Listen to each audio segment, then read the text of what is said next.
doing out there? What's up, girl? You been playing in the snow? Oh my goodness, look at you. Okay, let's get you. Whoops, hang on. Let's get you off the drone. Okay, let's go outside. You wanna go run around? Oh, you wanna come in here and lay down? Okay, let's lay down. Come here. All right, so we're currently charging up the drone right now. I want to get some shots of the tent from the outside, but I figured while that's charging up, might as well go ahead and do the interior tour of the tent. So for those who've been asking the question about what this tent is, this is the Bighorn 3 from Cabela's. Right now, it's not currently for sale.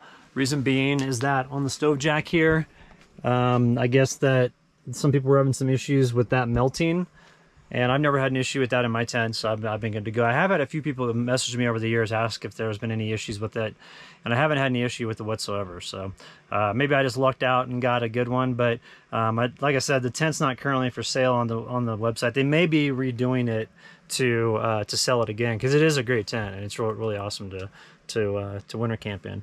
But going around the tour here, why don't we start with the vestibule and then we'll come into the tent. So let's go out here.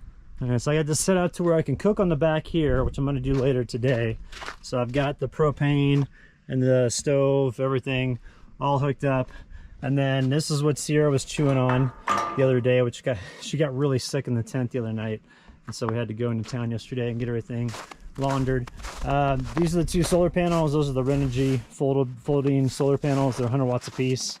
And then we'll go into the vestibule here. So I really like to set this up when I've got the tent going for two reasons. One, the obvious reason is it's like an additional room for me to operate in.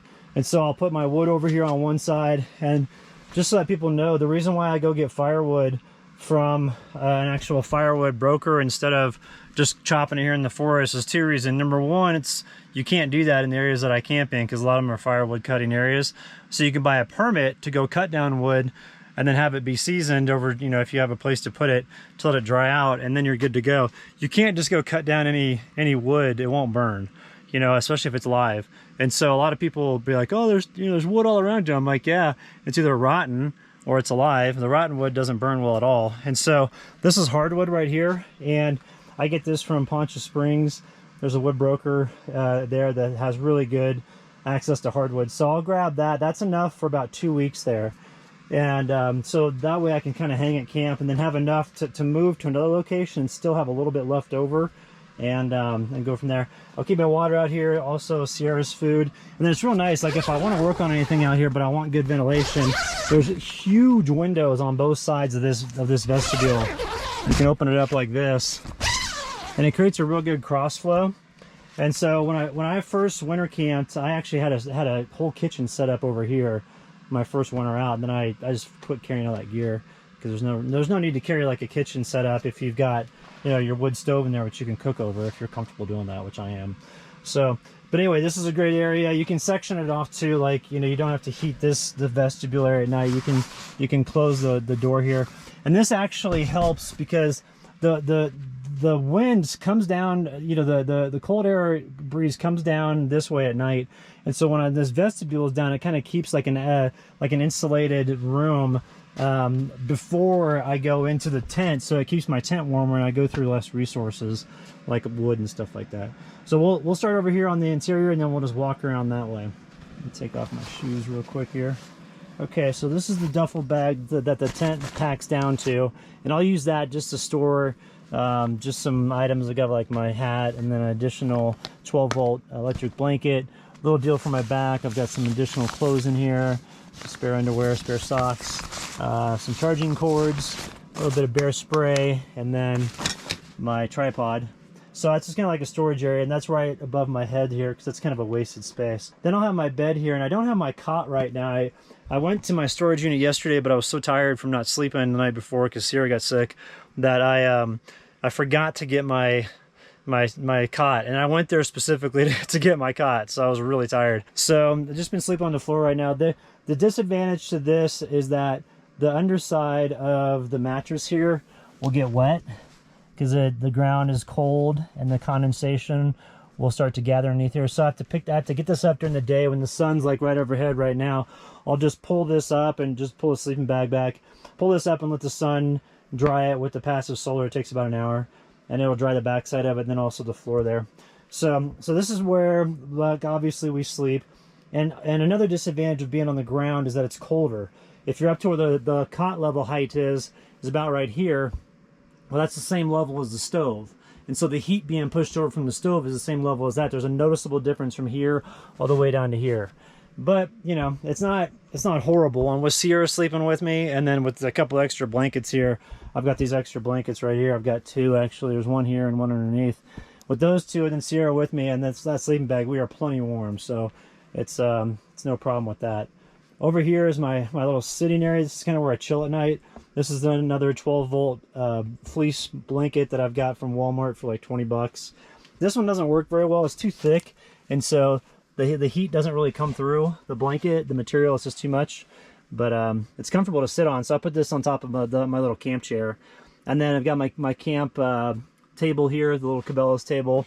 And then, if y'all don't know the story behind this plate, this was my grandfather's plate when he was a child, and he grew up in Oklahoma during the Great Depression and ate off this. And so you can see where he would put his silverware around here. And so this is a great plate because it's metal, and so it's metal and then porcelain, and it works well over the stove. I can use it to heat things up, and you know, it transfers heat real well. So if I'm doing pancakes in the morning, I'll put this over on the side shelf here on the stove, which is a little bit warm. You know, it's warm. It's not as warm as this, obviously, but it's warm, and it'll keep the pancakes warm, and then I'm good to go. So that's a good little keepsake that I have.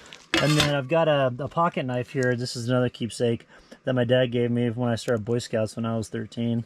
So I thought I lost this, and I found it in an old backpack. Still has the toothpick and then also the tweezers in there. I don't know if I can get that out with one. Yeah, there we go. And the tweezers. So that's kind of hard to find. I did have some nicks on it, and but I'm glad to have found that. That's really cool. So I use those two things, which are pretty awesome. But that's kind of like my kitchen area, also like my work area. I've got my drone right here. I'll have my backpack with just some supplies, and then my toiletry items right over here. And then my cooking stuff, you know, I'll have my dish soap, and then just a few things here like a cutting board and stuff. But I always keep these clean because I don't want these up against here with a bunch of food smells.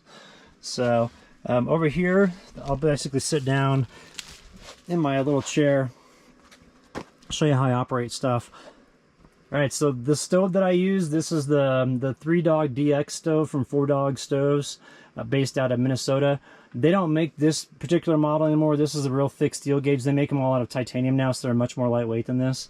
But I've had this stove now since 2015. It's worked great. So I really like the side shelf. I use that for cooking to regulate heat temperatures. If this is a little too hot, if I'm baking stuff, I can put the cast iron Dutch oven over there and cook stuff.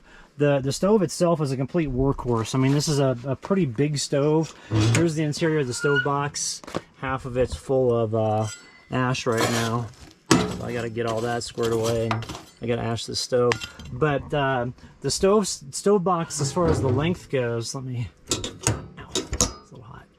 Let me show you here. So this is a full machete, and the machete on the side here pretty much is the length of the stove. So I want to say I think it's a little over 20 inches, maybe 22 inches as far as the length. And then as far as the width and the height, I believe it's 13 by 12. Or 13 by 14. So it's a pretty big stove.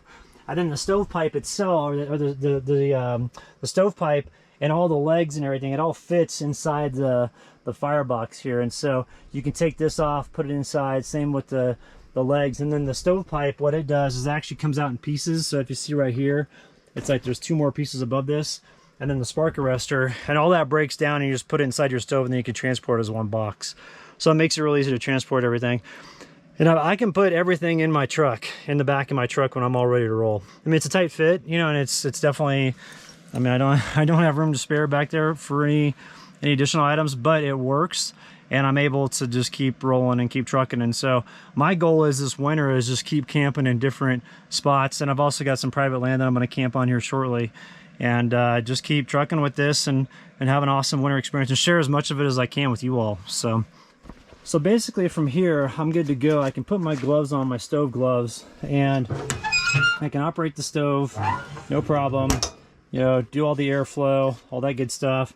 I've got open ground underneath here. This is actually a zip out area on the tent floor, so that way I can have this open area, you know, you're always dropping ambers and stuff like that, as you can see right here on the tent floor. You're always dropping ambers and stuff like that. So I think it's best to just not have any floor covering. And plus too, it's kind of cool. You'll see like this little grass will start to come up. It's starting to get green already, just a tiny bit. But I started watering it, and it's like after a couple of days, it'll turn all green underneath there, which is kind of cool. But I've got my little coffee maker, and then I use just a hand spade from like a little garden tool to do the coals in here. So it makes it real simple with that. I've got my cast iron for cooking, and then my creosote remover, but you just put that on a bed of coals, which actually this would be perfect for it, because that's just a bed of coals right in there right now. It's still nice and warm, but just not no fire going. And what that does is that takes the interior of the stovepipe there and all the gunk that builds up in there, it turns it into a hard, kind of like crispy, flaky material, and then you just bang it and then it just comes loose and it's easy to clean it. So this is where I kind of sit at night. I'll chill here and just hang out. And then Sierra always likes to just hang out on the bed and just relax there. And so she'll just she'll basically just sit here and watch me do my thing and nap off and on throughout the day and just have a blast. Go moving right along here. I do have one guy line on the interior here, and I put this painter's pole in here for two reasons. One is it kicks the guy line out a little bit, gives a little bit of a concave when it kicks it out, and instead of it having it going straight across, which almost lines up, almost touches the tent wall here.